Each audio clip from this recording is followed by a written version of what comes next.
Olá, meus irmãos e minhas irmãs espíritas. Bem-vindo ao nosso canal Caminhos Espirituais. Esperamos que os nossos conteúdos aqui possam trazer paz, trazer tranquilidade e principalmente conhecimento para que todos nós juntos possamos crescer, evoluirmos nos ensinamentos do nosso Mestre Jesus.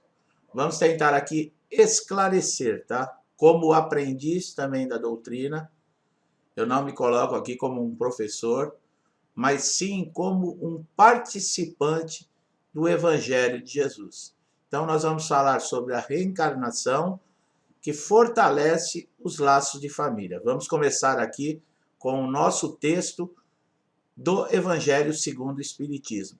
E no meio do texto nós vamos tentando clarear o que está querendo dizer. Esperamos que todos vocês gostem. Para ajudar o nosso canal, você pode se inscrever, ativar o sininho de notificação, porque assim sempre que nós colocarmos um novo vídeo, você será comunicado em primeira mão e participar conosco aqui do canal, tá? Fortalecendo essa grande família. Então, por favor, não esqueça de se inscrever. A reencarnação, ela fortalece os laços de família. Vejamos agora as consequências da doutrina antirreencarnacionista. Nós vamos falar aqui, ó, o Evangelho já começa a fazer uma comparação da doutrina da reencarnação e da doutrina antirreencarnacionista. Ela necessariamente anula a pré-existência da alma, sendo estas criadas ao mesmo tempo que os corpos.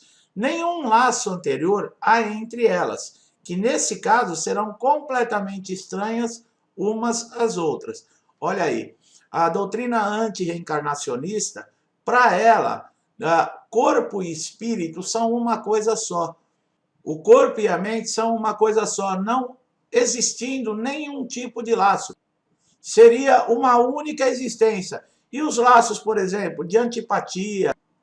O pai é estranho a seu filho. A filiação das famílias fica assim, reduzida à filiação corporal, sem qualquer laço espiritual. Não há, então, motivo algum para quem quer que seja glorificar-se de haver tido, por antepassado, tais ou tais personagens ilustres. Então, para essa doutrina reencarnacionista, esses laços de amor entre as famílias, ou mesmo de antipatia, de ódio que existem, elas são criadas somente aqui nessa vida. Ela não tem um porquê, né? Enquanto nós temos diversos casos, né, comprovados no mundo todo de pais, mães, filhos que se odeiam desde criança. A rejeição de mães para filhos, né, a chamada depressão pós-parto, muitas vezes o espírito está reconhecendo o seu agressor, o seu adversário. Lembramos que quando nós estamos na matéria, existe uma venda nos nossos olhos. Muitos sentimentos por outras pessoas nós não conseguimos explicar. E às vezes falar sobre a antipatia de um pai para um filho, de uma mãe para o filho, ou de um filho para os seus pais, parece um tabu, mas não é. Aos olhos da doutrina espírita, ao conhecimento que Jesus nos passou, os laços da reencarnação são formados em grupos. Hoje, o pai e a mãe, numa vida anterior, podem ter sido o filho, ou um parente mais próximo, ou mesmo um inimigo, né? Vamos chamar de inimigo. Mas aquele irmão que se perdeu no caminho, ou nós mesmos nos perdemos e nos tornamos algozes. E para aprendermos e para sermos perdoados, hoje poderemos chegar como filhos das nossas vítimas. Para o quê? Para aprendermos a amar. E para as nossas vítimas, nos perdoar através do amor. Isso na doutrina antirreencarnacionista, ela não existe. Ela não explica e ela também não tem sentido. Porque essas coisas acontecem no nosso dia a dia. Quanta rejeição nós vemos pais e mães que não têm sentimento nenhum pelos filhos, e os próprios filhos também, que ao alcançarem uma certa maturidade, demonstram uma personalidade de antipatia, de ódio e de raiva para pais e mães que foram amorosos a vida toda, que deram tudo. Né? Como explicar isso? Sem a reencarnação, não existe explicação. Sem a reencarnação, nós não explicamos nem Deus. Porque seria impossível falar do mundo, falar das pessoas, falar dos laços que unem, das inimizades, dos laços de amor fortalecido, se isso não viesse de uma existência anterior. Com a reencarnação, ascendentes e descendentes podem já se terem conhecido, vivido juntos, como nós falamos, amado, e podem reunir-se mais tarde, a fim de apertarem entre si os laços de simpatia. Olha aí, ó. Isso quanto ao passado. Quanto ao futuro, segundo os dos dogmas fundamentais que decorrem da não reencarnação, a sorte das almas se acha irrevogavelmente determinada após uma só existência. A fixação definitiva da sorte implica a cessação de todo o progresso, pois desde que haja qualquer progresso, já não há sorte definitiva. Conforme tenham vivido bem ou mal, elas vão imediatamente para a mansão dos bem-aventurados ou para o inferno, né, que é para as penas eternas. Essa parte ela é muito interessante, né? É aquele negócio, se você for bonzinho, você vai para o céu. Se você for ruim, você vai para o inferno. Mas espera um pouquinho. Se você for bonzinho ou ruim, segundo qual lei? Porque o nosso orgulho e o nosso egoísmo é aquilo, né? O que serve para mim, muitas vezes não serve para o outro. Eu quero ser perdoado, mas eu não perdoo. Eu quero ser amado, mas eu não amo. Uma lei, ela tem que se adequar à minha vida, às minhas vontades, não à vontade dos outros. É uma coisa muito perigosa esse tipo de visão. Ficam assim, imediatamente e para sempre, separadas e sem esperança de tornarem a juntar-se, de forma que pais, mães, filhos, mandos e mulheres, irmãos e irmãs, amigos, jamais podem estar certos de se verem novamente. É a ruptura absoluta dos laços de família. Que coisa mais triste, muito triste. Eu nem sempre fui espírita, né? Como tradicional, eu ia na igreja católica, não sou de uma família muito religiosa, é aquela, né? Vai na igreja católica só em batizado e casamento. Eu já era um pouquinho diferente. Quando a coisa ficava um pouquinho ruim, eu ia na missa, né? Para ver se eu conseguia aliviar o peso que eu estava carregando.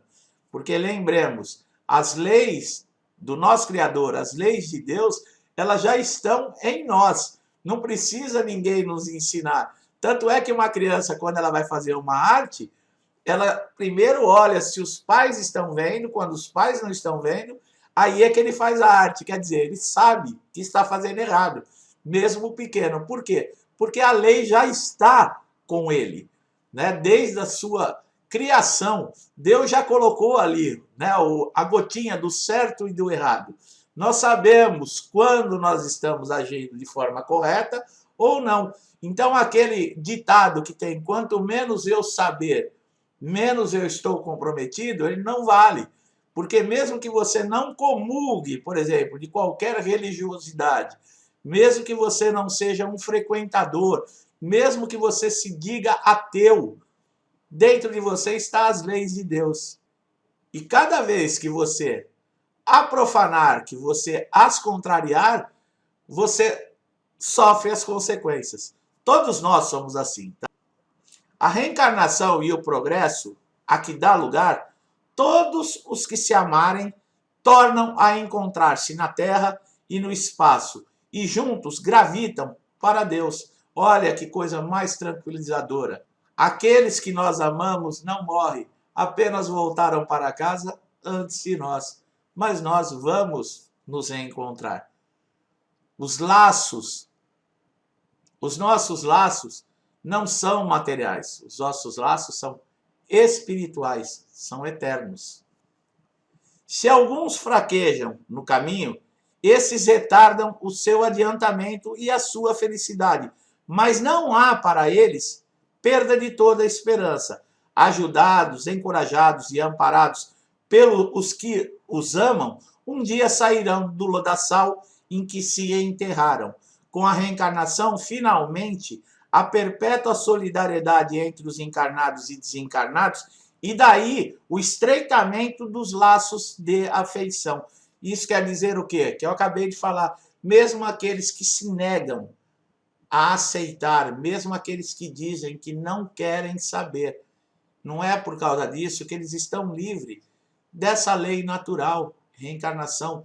Tudo no universo se renova, tudo no universo evolui. E nós, espíritos, saímos da mão do Criador com todo amor para exatamente seguirmos o nosso caminho da evolução. Em resumo, 4 alternativas se apresentam ao homem para o futuro do além-túmulo. Olha lá, vamos falar. A primeira, né, que é o nada, de acordo com a doutrina materialista. Morreu, acabou, não serviu de nada tudo que você fez na sua vida. Se você foi bom, se você foi ruim, se você foi orgulhoso, se você é egoísta, se você matou, roubou, fez o que fez, acaba ali no túmulo, tá? Acabou no túmulo. A segunda é absorção no todo universal, de acordo com a doutrina panteísta. O que é a doutrina panteísta? Deus seria, por exemplo, uma bola, uma massa, né? Uma bola imensa. E nós somos bolinhas que saímos dessa grande bola. Quando chega a hora da morte, nós que somos essas bolinhas voltamos para dentro dessa grande massa. Quer dizer, tudo é um todo, né? É um todo. Deus, nós, não existe divisão. Então, essa doutrina panteísta, para ela, Deus, tudo que existe está dentro de uma massa. Apenas sai por um período dessa massa e depois retorna. A terceira é a individualidade, com a fixação definitiva da sorte, segundo a doutrina da igreja. A sorte que ele está falando aqui, qual que é? Aquele que nasceu num berço de ouro, numa família abastada. Por exemplo, nasceu lá no castelo lá da rainha da Inglaterra, né? É um dos netinhos lá da rainha. Essa criança, esse ser, ele nunca vai precisar nem colocar a meia no pé, vai ter sempre alguém para fazer isso para ele. Esse ser, ele nunca vai se preocupar se precisa pagar uma conta de luz, em pagar um aluguel, em trabalhar para conquistar o seu próprio sustento.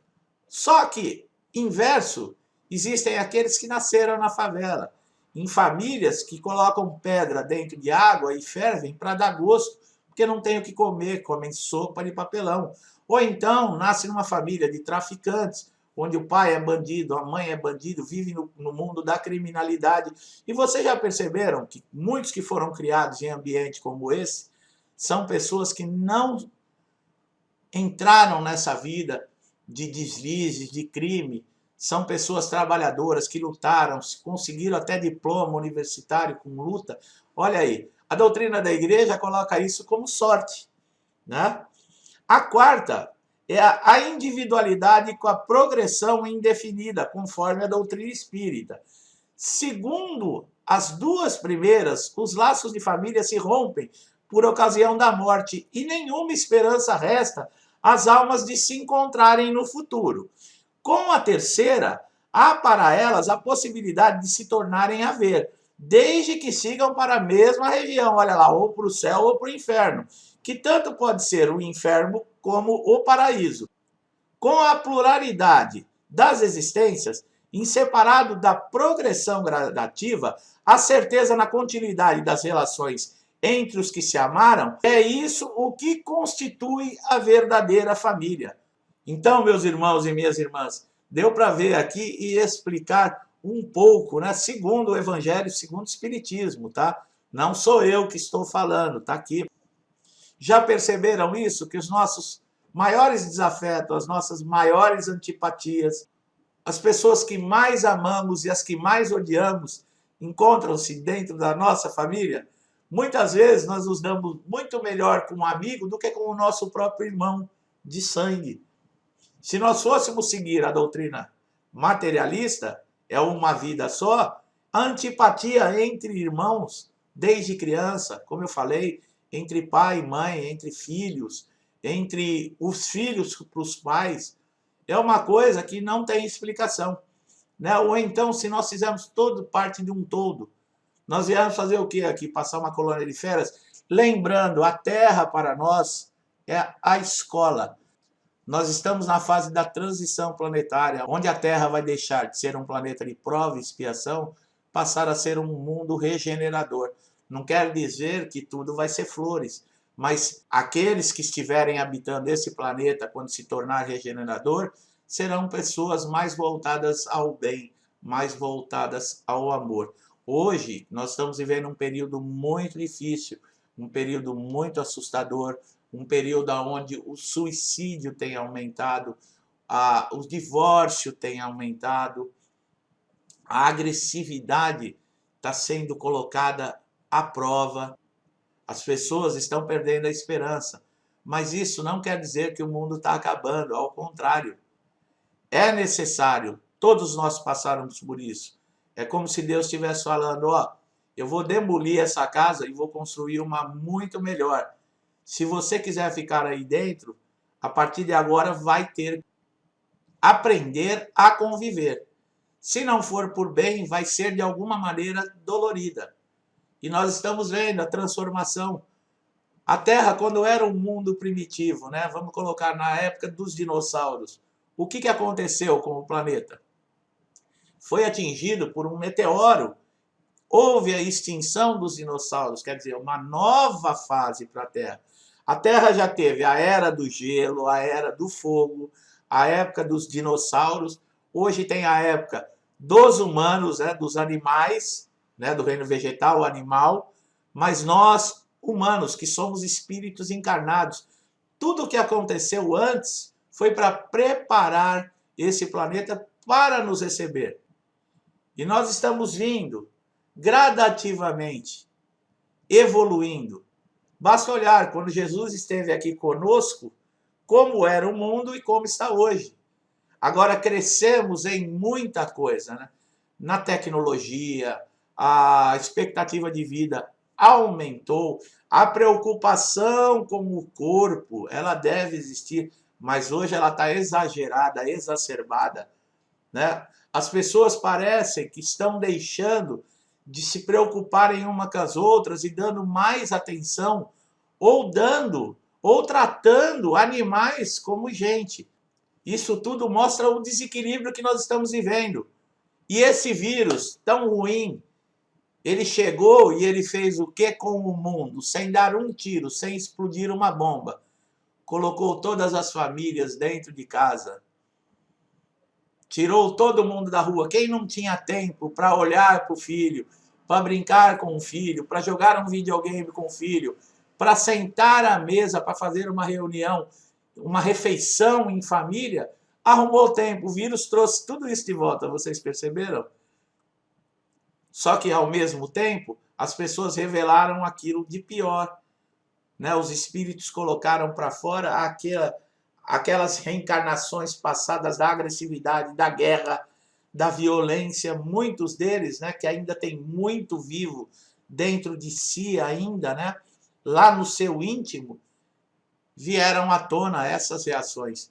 Então, da mesma maneira que nós estamos vendo pessoas que não sabiam que eram capazes de amar e hoje amam, nós também temos pessoas que se faziam de pessoas amorosas e hoje a máscara caiu e estão demonstrando realmente o que elas são.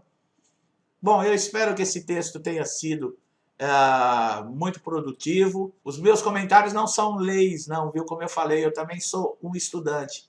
Eu coloquei aqui o que eu entendi do texto. Caso você pense diferente, coloque aqui no comentário. Faça a sua conclusão do texto. Pode mandar o comentário aqui para nós. Nós vamos publicar o seu comentário, as pessoas vão ver. É muito importante isso. Todos nós possamos aprender juntos. Tá bom, meus irmãos, minhas irmãs? Então não esqueçam de se inscrever aqui no canal, ajudar para que todos nós possamos receber esse conteúdo, porque eu tenho certeza que vai tocar no coração de muita gente. Se você não concordar comigo, também pode colocar aqui nos comentários, tá bom? Eu deixo um abraço a todos, que a luz do Mestre Jesus esteja com todos nós, dentro dos nossos lares, vibrando sempre no amor. Muita paz a todos.